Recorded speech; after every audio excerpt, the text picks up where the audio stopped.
economics. What are the economics and the economic indicators for growing traditional grains? I think the Prof did a lot of justice there to say, look, out of everything that you do, you get to a point where you only get the best that we have gotten, 0.8 tons per hectare.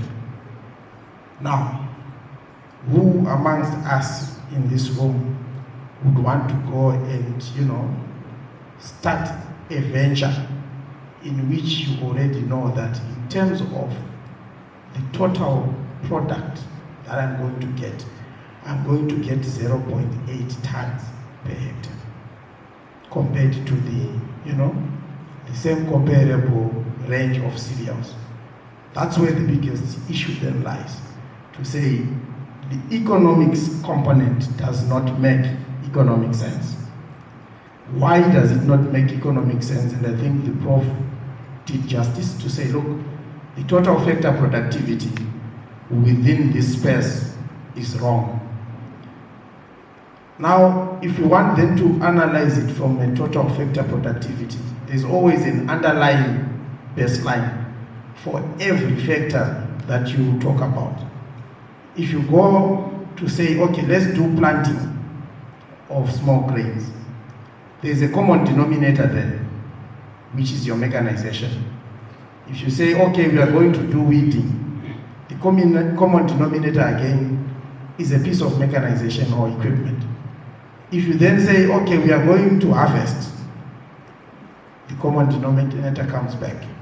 If you say, now let's process the same grain, that common denominator will always come back. Do we need to continue using sticks, or now we need to have more modern machinery?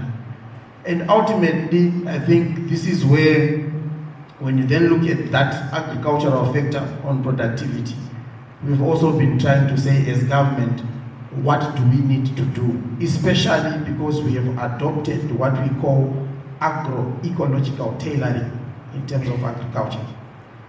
When I looked at those statistics, Professor, one big interesting, indicator there was Sudan.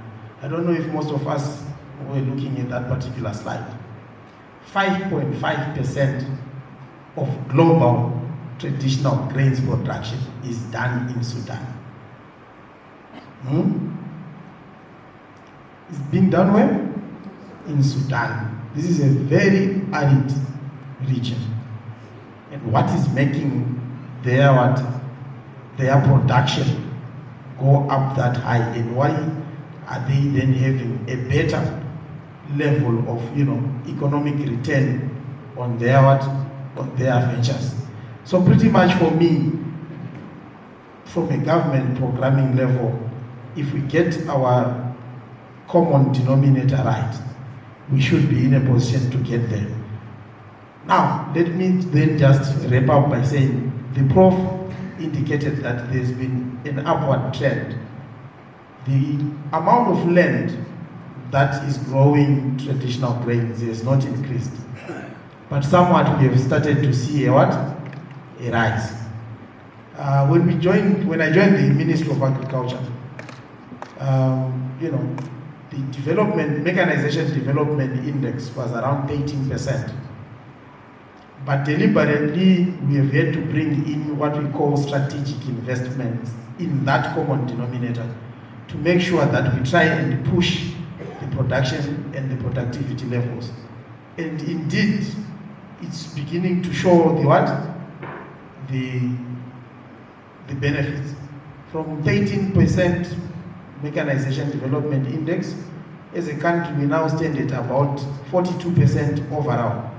But what's worrying is, if you come back to the very same traditional grains, we're still hovering around 16%, which is why I think we may need really to say, let's take another look from a strategic investment level in agriculture.